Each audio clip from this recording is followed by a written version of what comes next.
You made a really interesting point in here, and I'm going to just read from it. If my house had been destroyed by fire, if my child had been run over, I could call on the church. The church would be wonderful, but not this. I could not bear it. Gerald might be excommunicated, and I would be humiliated and pitied. And then you also talk about little later on,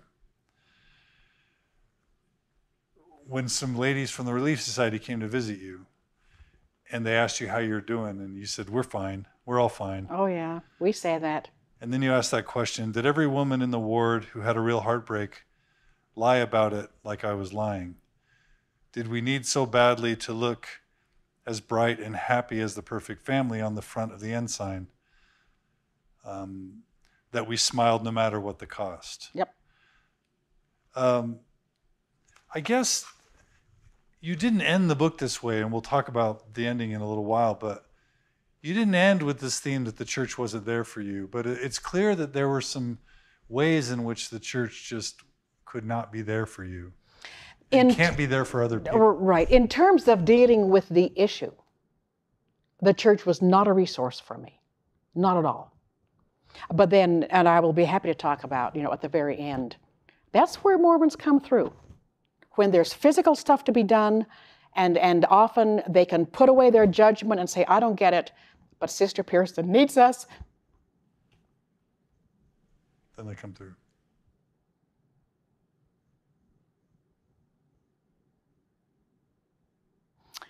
Yeah.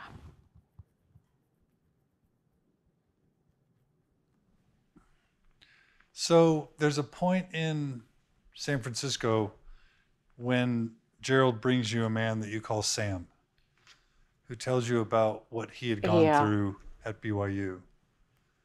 Can you talk about that meeting with Sam? And I've got some quotes if you don't quite remember. Sure. And I think I had met him early in Provo, but what you're speaking of, we saw him again later on. This was after he had been beaten up he had been gay bashing. He had lost an eye. And I did know his story. He had told me his story he's one who went through shock therapy at BYU. Talk about that for a bit, for those who don't know. Well, one of the supposed remedies for homosexuality, and this was certainly not just in the Mormon community, this was nationally something that certain kinds of psychiatrists or whatever felt would be a useful thing, of reprogramming one's sexuality by associating pain with the unwanted and pleasure with the wanted, so that these men would voluntarily go. These Mormon men, and I know the women do have similar kinds of heartbreaks, but it's the men whose stories I know on this particular thing. Mormon men would just about do anything to not be gay. And so at that time, and at BYU, there were psychologists or whatever system was there to use shock therapy, which in this case was putting electrodes on a man's body, on his penis, on whatever parts of his body that would, and then show him some pornographic kinds of pictures. And if there was any kind of arousal toward that the body presented, he would receive shock and would be burned on his whatever part of his body was hooked up. And then he would be shown pictures of women in the alluring and the erotic pictures, and there would not be the shock.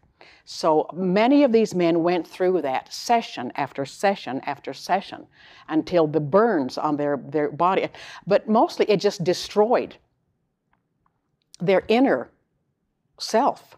Their psyches were so broken, and everything they believed about themselves was just so damaged. And of course, nobody was changed in their sexuality.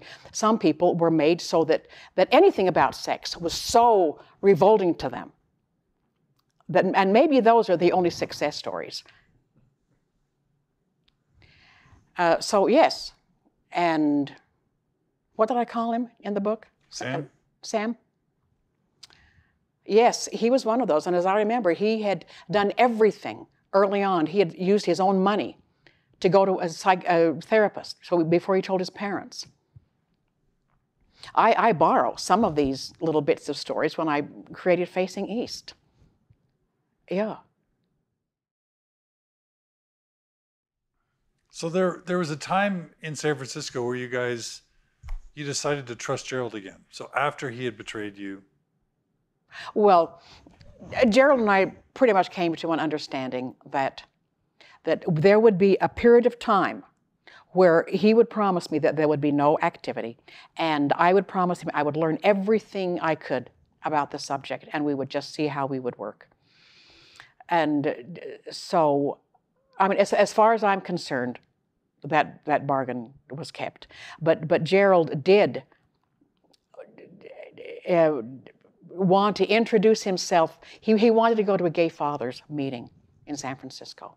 He needed to his identity have some kind of contact. So, and I will never know precisely what he may have done at whatever point. But as it became clear to us then by 78 that the only way we could salvage any kind of relationship was to divorce.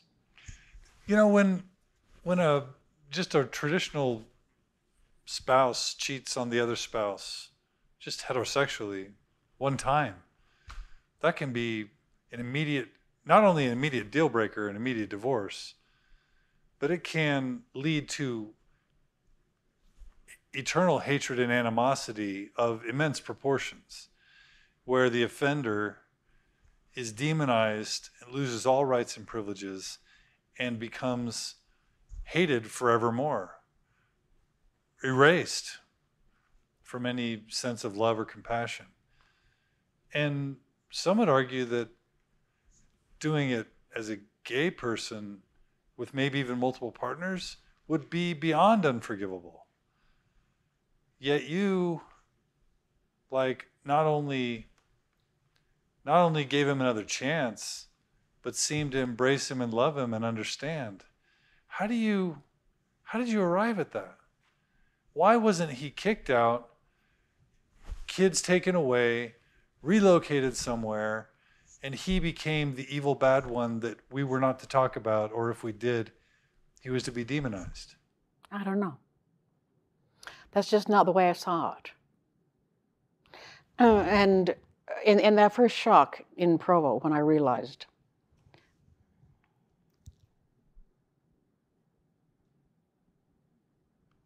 neither one of us wanted the family to end. Gerald told me the worst fear in the world he could think of was that he would no longer have me and his children in his life. And I knew that was true. And somehow, I was thrown into a totally new geography that I had no help in walking. That here was this awful, evil thing that had been thrust into my life. But I knew that Gerald, in his being was not an evil man. I knew that. And so really, just day by day and bit by bit, I tried to piece together and figure out what was to be done. And I always knew that I would not be able ever to sustain a marriage where fidelity was not part of it.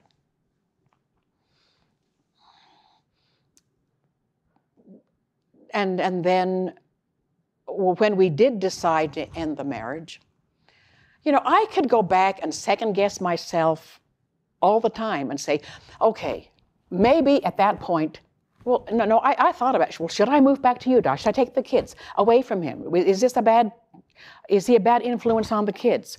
Is whatever. And I just didn't ever come to a place of saying,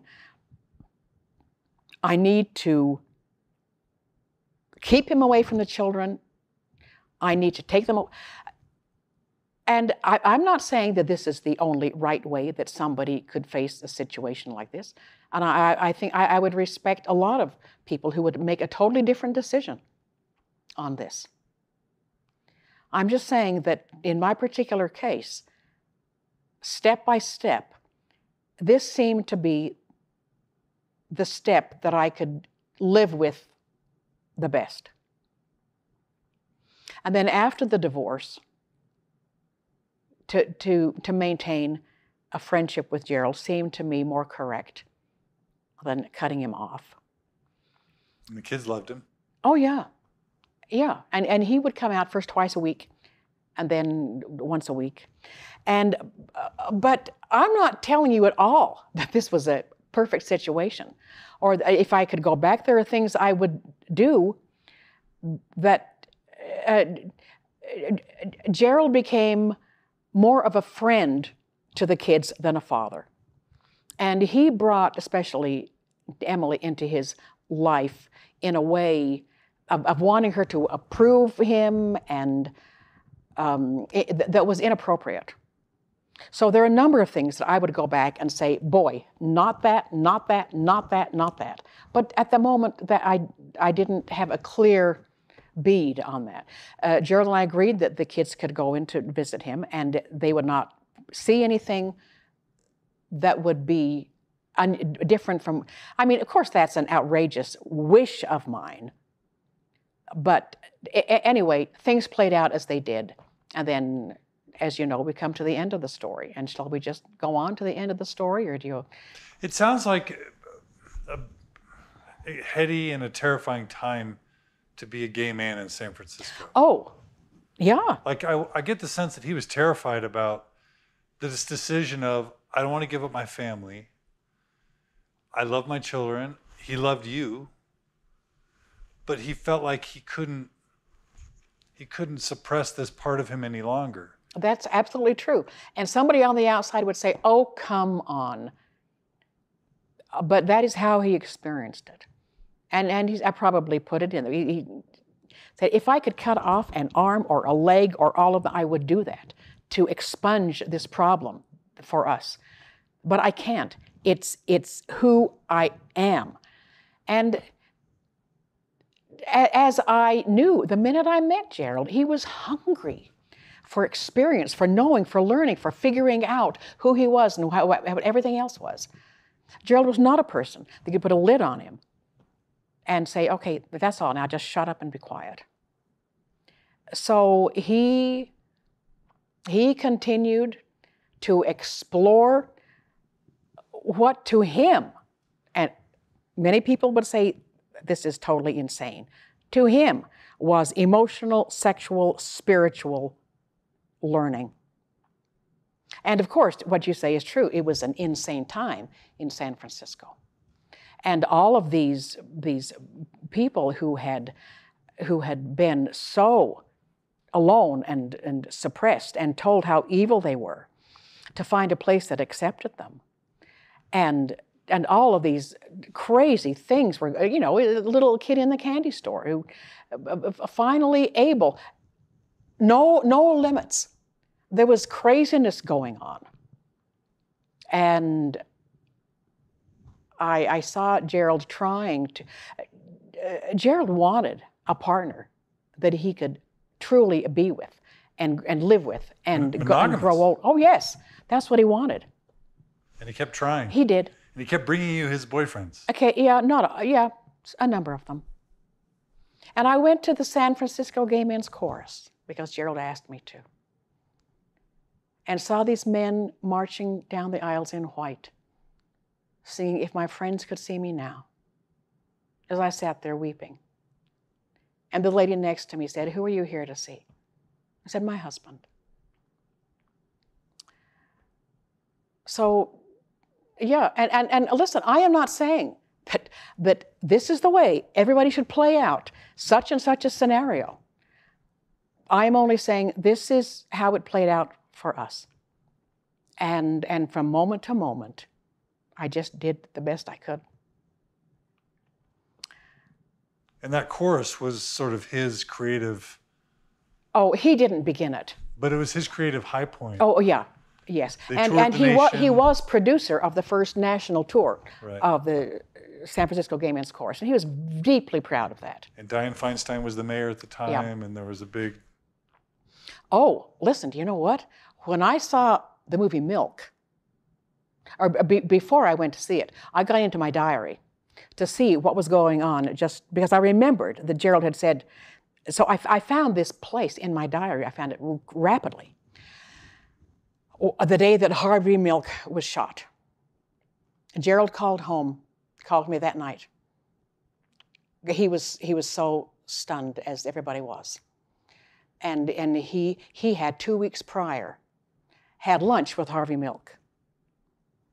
And he told me that Harvey had said to him at that time that he was taping his whole story and his goals for the gay community because he felt that he was not going to live for a long, long time. And there was just 2 weeks after that he was killed, and the choice that Justin Lance Black made in creating the screenplay was Milk sitting at his table, speaking into his tape recorder. So, yeah, and as Gerald called me, he was so distressed. And he went to the candlelight vigil. And I remember him crying in that conversation. Oh, yes, he was going to the candlelight vigil, and there was going to be possibly a lot of violence going on. I mean, who knows what was happening? There had been.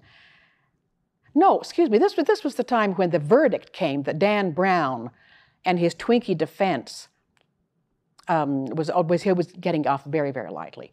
That's when San Francisco erupted, and cars were turned over, and all of this. And Gerald called again at that time and said, "I'm going to go to the vigil."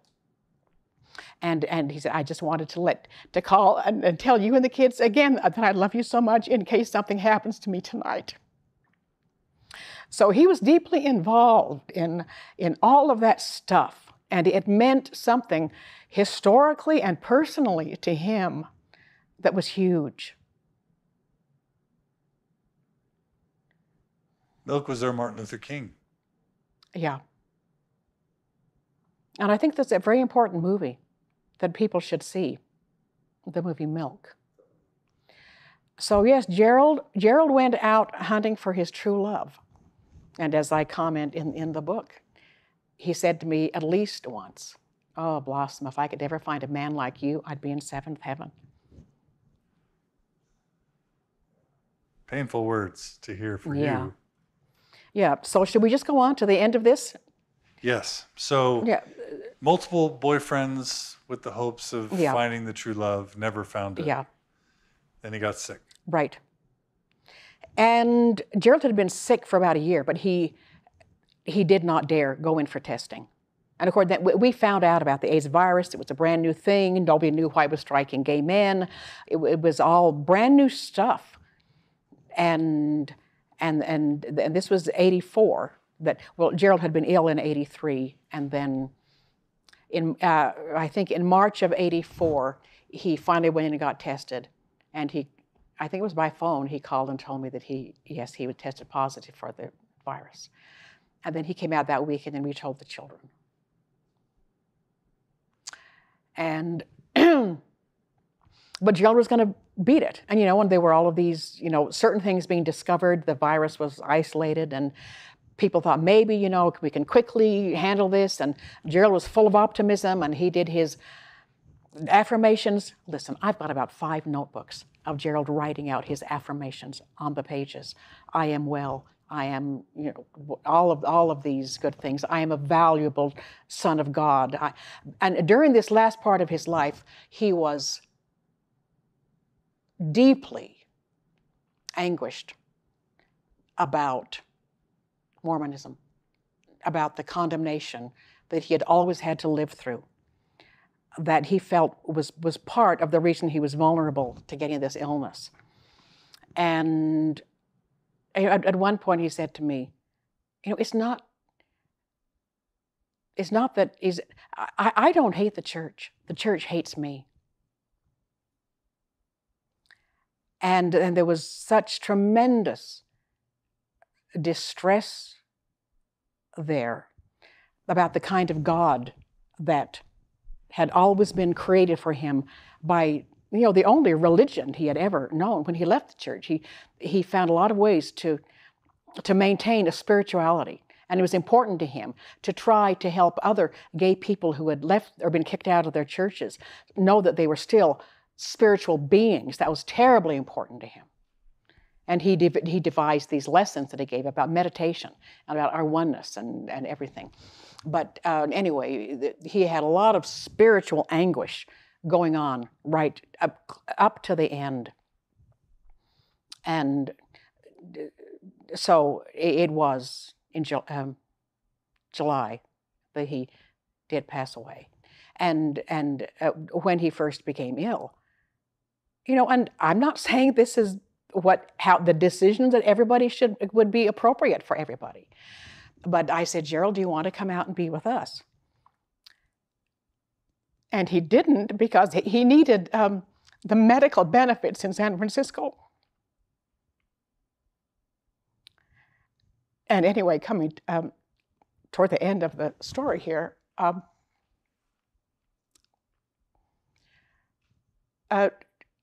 the kids and I had gone away for vacation, and he had been in my house while we were gone. But when we came back, we knew. I had my friends come in to make sure he was okay and to whatever. But when we came back, he was just a shell. We'd only been gone about 2.5 weeks. And so I sent the kids to be with a friend while I figured out how to handle all this. And I thought it would probably be, who knew, months. His doctor told me it could be months. But so Gerald was there at my home for the last week or week and a half or whatever it was, and his mother came in to help. And so he was there on my couch. And yes, here is where you're remembering that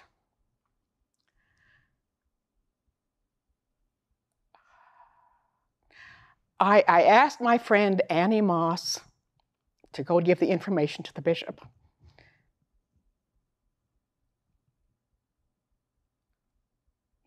And then the good Mormon machinery came into action. And, this is worth shedding some tears about. Because, when, as I wrote there, here Mormons who can't even understand the idea of homosexuality, but they understand pain. And so my dear visiting teacher, Sister Spencer, called and said, now I'm not going to ask you what you need, or I'm not going to say, tell me call me if you need something. She said, I'm going to call you at 9 o'clock every morning and you give me the list. So I did. And dear Ted and Nola Merle Christensen came over and spent a whole day out in the cleaning the backyard. And Of course, that was a really difficult time, obviously, in every possible way. But there was some peace there. And I was going to bring the children back. But when I saw that it was going so rapidly, I just made the decision not to. But the kids spoke to Gerald on the phone. There's a point in the book where he's really sick and you decide to climb into bed with him. Oh, yeah. Can you tell us a little bit about that and what you sang? What, did I sing him some lullabies? Yeah. Oh, yeah. Yeah. Gerald was, toward the end, he couldn't speak a lot. And he had some physical distress. And one night I did climb into bed with him and just was up against him and held him. And I was singing him the lullabies, the angel lullaby that I had written for Emily while she was still in utero, and the one that has become quite well known in My Turn on Earth. And how does it go? You don't have oh, to you sing want to sing? You don't have, if you want.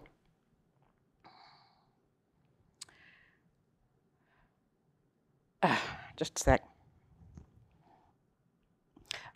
You came from a land where all is light, to a world half day, a world half night.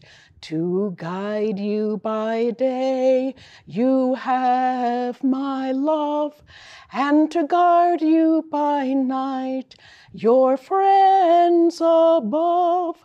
So sleep, sleep, till the darkness ends, guarded by your angel friends. Oh, sleep, sleep, till the darkness ends, guarded by your angel friends. There's one stands softly by your bed, and another sits close with a hand on your head. There's one at the window watching for the dawn, and one waits to wake you when the night is gone. So sleep, sleep, till the darkness ends, guarded by your angel friends. Yes, sleep, sleep, till the darkness ends, guarded by your angel friends. I've sung that lullaby to gay men over the phone.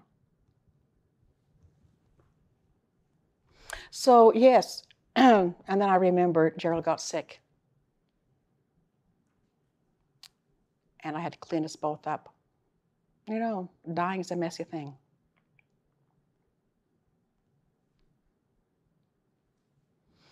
But I remember too, and I probably tell it in there, and this is pertinent to a lot of things we're going through today, culturally.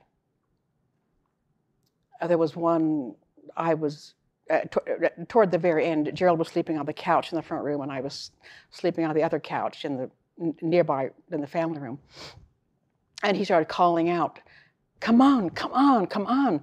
And I went in and said, what's happening, Gerald? And he had purchased one ticket to La Cage aux Folles, the musical play, when he still had a little money. And it was coming, I don't know, months later. And he was lying there in sort of a delirious state. He told me, I'm in the theater, and I'm seeing I'm waiting for La Cage aux Folles, and they won't open the curtains. They won't open the curtains. So he was lying there. Come on, come on. And he didn't ever get to see La Cage aux Folles. And I want to mention that here because La Cage aux Folles was really the first time that a gay relationship had been portrayed in the musical theater as a romance. And I heard an interview with Jerry Herman, the writer, about the phenomenon that was. It was the first time that on stage there was a love song that one man sang to another. And I guess I want to bring that up because one of the things we don't get is that gay men actually fall in love and would sing a romantic song one to the other. Because so many of us think that it's just some little evil twist. But it's not falling in love the way real people fall in love. But that's what that play represented to Gerald, and that's what he wanted. I mean, he wanted for gay people to have their relationships honored in a way that they could be nourished and be a couple the way that the couple was portrayed in La Cage aux Folles. Those are some of his dying thoughts. Yeah. So that's just one memory I have of those last difficult days. And then I was feeding him carrot juice and carrot juice and carrot juice. And but then, you know, when we knew it was the end, I gave him ice cubes and I played the guitar for him, and I got out his Walt Whitman book and I read some of his pieces that he had marked to him. So then it was, you know, it was just a very quiet ending of his life there on the couch. I love the last couple paragraphs in the conclusion of Goodbye, I Love You. Would you mind reading those? Oh, when Gerald was dying, we talked about that we'll have a picnic in the next life when we know more, and we'll just get to talk about all this. So here at the end of the book, Gerald and I will have our picnic. I'm planning it now, our many picnics. After I have traveled the tunnel and been welcomed into the light, I will search the faces for one of my favorite people, and he will be there. Gerald and I will walk together and laugh and embrace, sealed as friends forever through years of tears and hopes and joys and devastation, and the final precious knowledge of how dearly we still loved each other after all the weeping was done. And whoever is in charge of all this will walk with us and will help us to sort out the mysteries and help us to complete the healing. Walls will fall, and we will see each other more clearly, all of us, the Mormons and the Catholics and the Jews and the Muslims and the straights and the gays and the women and the men. Confusions will lift like fog lifts from the Golden Gate Bridge on a good summer day, and we will each see our next step, and we'll take it.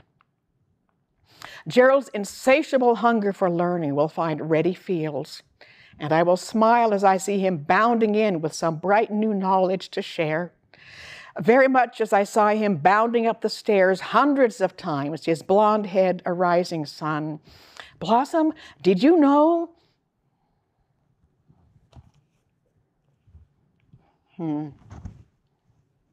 Yeah. And John, I am not always as emotionally drawn back into this story. And I'm not going to apologize for it, because I want everyone to know that every other story, the tens of thousands, the hundreds of thousands in our own culture, deserve tears. Because today, right now, there are gay people and their families who are weeping and who have some better tools to deal with it than Gerald and I did. But to a large extent, we are still in the dark ages about understanding this, about allowing it to be a topic of conversation that is not immediately covered with guilt and abomination. And so I'm glad to offer my emotional response to all this as an invitation to everybody to know that in their ward, in their stake, in their neighborhood, there are gay people who are in anguish, who are considering suicide at this very moment. There are parents who say, what have I done? How can I manage? How can I manage to love my church and love my gay child? There are people who weep every day in our community that ought to be much more of a Christ-like community, who want to understand, want to embrace, want to do what is really helpful to so many people, rather than feeling comfortable saying, oh, I know what to do. I will love the sinner and hate the sin. That's all I need to do. And it is so much the invitation that is out to our Mormon community to rise to what is obviously one of the biggest challenges in the church at this moment, in public relations and in inner activity, is so huge that I am happy to be one who says, here's the invitation. Stand up and do your part.